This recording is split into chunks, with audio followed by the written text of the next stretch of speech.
Halo semua, salam sejahtera Malaysia, tuan-tuan dan puan yang amat dihormati. Saudara-saudara, terima kasih kerana terus setia dan bersama di dalam channel ini. Dan selamat datang, admin ucapkan kepada yang baru di dalam channel ini. Tuan-tuan dan puan, rupanya selepas Datuk Seri Anwar Ibrahim, Perdana Menteri Malaysia, PMX mengumumkan tidak mengambil gaji, rupanya ada pula komen ataupun ada pula pandangan respon yang mengejutkan daripada kepimpinan pembangkang ataupun Perikatan Nasional. Adakah respon ini memuji tindakan Anwar atau sebenarnya mereka hanya mahu memburuk-burukkan Anwar di sebalik tindakan Anwar yang tidak mengambil gaji sebagai Perdana Menteri? Saudara-saudara yang amat dihormati, tak sangka pula kepimpinan pembangkang yang sentiasa mahu tumbangkan Anwar, mahu Anwar Ibrahim jatuh. Ini pula kenyataan mereka. Mungkin dia malaikatku tak makan gaji. Perkongsian daripada Malaysia kini. Mungkinkah kenyataan ataupun tindakan Anwar tidak mengambil gaji ini sebenarnya adalah satu tindakan yang amat perlu diberi pujian? Adakah tindakan Anwar ini sebenarnya menjadi satu tindakan yang digemari oleh kepimpinan Perikatan Nasional sendiri, ataupun ini hanya kenyataan untuk menjatuhkan Anwar? Sudah pasti ramai kepimpinan politik yang lain yang menyokong tindakan Anwar ini. Ahli Parlimen Pembangkang membangkitkan persoalan bagaimana Anwar memperoleh pendapatan jika dia tidak mengambil sebarang gaji daripada jawatan yang disandangnya. Perkara itu pada awalnya dibangkitkan Tuan Ibrahim, PN Kubang Kerian, yang mencela ketika Ketua Pembangkang Hamzah Zainuddin membahaskan Belanjawan 2025. Kata Tuan Ibrahim, seorang rasul pun diberikan peruntukan oleh Allah untuk rezekinya dan keadaan Anwar dianggap lebih daripada rasul. Saya rasa Anwar tak boleh berselindung di sebalik kenyataan dia tak ambil gaji. Sebab kalau dari segi data yang ada, rasul pun ada peruntukan yang Allah bagi. Adakah sebenarnya mereka cuba untuk memerangkap Anwar? Mereka cuba untuk menyatakan kepada rakyat Malaysia bahawa Anwar sebenarnya ambil gaji tetapi tidak memberitahu rakyat.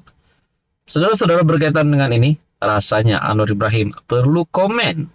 Perlu komen apa kenyataan daripada Tuan Ibrahim ini.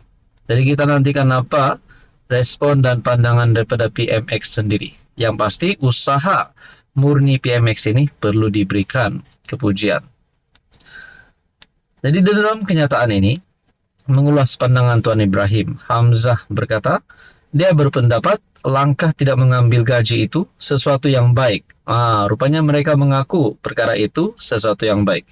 Namun, mengingatkan agar sikap yang sama perlu diberi terhadap allowance yang diperuntukkan. Ia berbeza, gaji itu memang tak diambil, tapi allowance-nya bagaimana? Anwar Ibrahim sebagai Perdana Menteri hanya mengumumkan tidak mengambil gaji, tidak pernah mengumumkan berkaitan dengan allowance. Jadi, adakah persoalan daripada kepimpinan PN ini cuba untuk memerangkap Anwar, tapi pada akhirnya mereka sendiri yang terperangkap? Jadi saudara-saudara, berkaitan dengan ini, apa komen Anda? Halo semua, salam sejahtera Malaysia. Selamat datang ke channel Fels Lifestyle. Terima kasih kerana terus setia dan bersama di dalam channel ini. Tuan-tuan dan puan yang saya amat hormati. Mungkin ada di antara Anda yang menonton video ini adalah penyokong Tegar Najib ataupun hanya mengikuti perkembangan berkaitan dengan status Najib. Adakah beliau boleh dibebaskan dalam masa yang terdekat ini? Adakah Najib boleh pulang ke rumah? Ataupun sekurang-kurangnya beliau menjadi tahanan di rumah? Kalau boleh, penyokong Najib sudah pasti mahu Najib dibebaskan. Mungkin ada gesaan Najib dibebaskan, Najib pulang ke rumah dan sebagainya, supaya Ini menunjukkan sokongan mereka terhadap bosku. Saudara-saudara, berkaitan dengan tahanan rumah, Menteri Anwar ataupun Saifuddin Nasution dalam satu kenyataan, 20.000 pesalah layak dipertimbang untuk hukuman tahanan di rumah. Yang menjadi persoalannya, adakah Najib menjadi di antara ataupun menjadi di dalam kalangan 20.000 pesalah ini yang layak dipertimbang untuk hukuman tahanan di rumah, sesuai dengan kenyataan daripada Saifuddin Nasution. Rang undang-undang baharu berkaitan hukuman tahanan di rumah menyasarkan kira-kira 20.000 pesalah kategori tertentu dan layak dipertimbang selepas mereka menjalani proses tapisan, kata Menteri Dalam Negeri Datuk Seri Saifuddin Nasution Ismail. Beliau berkata, rang undang-undang itu antara lain meliputi pesalah pertama yang tidak melakukan kesalahan berat, wanita mengandung, warga emas, dan orang kurang upaya. Seperti yang saya katakan, angka yang layak dipertimbang ialah 20.000 orang yang merupakan pesalah pertama. Ia juga disasarkan kepada pesalah yang melakukan kesalahan tidak serius.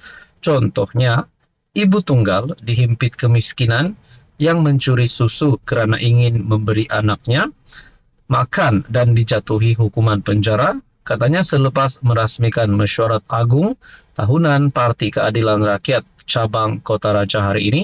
Artikel bertarikh 20 Oktober. Saifuddin berkata susulan itu tidak perlu ditimbulkan polemik berkaitan siapa yang layak dipertimbang untuk menjalani hukuman kerana pesalah perlu melepasi beberapa tahap tapisan, antaranya memiliki rekod disiplin baik ketika di penjara. Saifuddin Nasution berkata, rang undang-undang berkaitan hukuman tahanan di rumah akan dibentang pada tahun depan dan Kabinet telah memberikan kelulusan dasar untuk pelaksanaannya. Perdana Menteri Datuk Seri Anwar Ibrahim ketika pembentangan Belanjawan 2025 berkata, kerajaan akan menggubal Akta Baharu bagi membolehkan hukuman tahanan di rumah sebagai alternatif untuk kesalahan tertentu. Mengikut peruntukan akta itu, pesalah dikehendaki berada di tempat yang dianggap bersesuaian seperti rumah kediaman, rumah jagaan atau asrama pekerja sepanjang tempoh penahanan. Saudara-saudara, adakah ini satu tindakan yang perlu dipuji di dalam Kerajaan Perpaduan Kerajaan Madani hari ini? Nah, dan persoalan yang paling utama, kita berbalik kepada kenyataan tadi, adakah Najib bakal terlibat dengan yang layak untuk dipertimbangkan untuk hukuman tahanan di rumah? Apa komen Anda?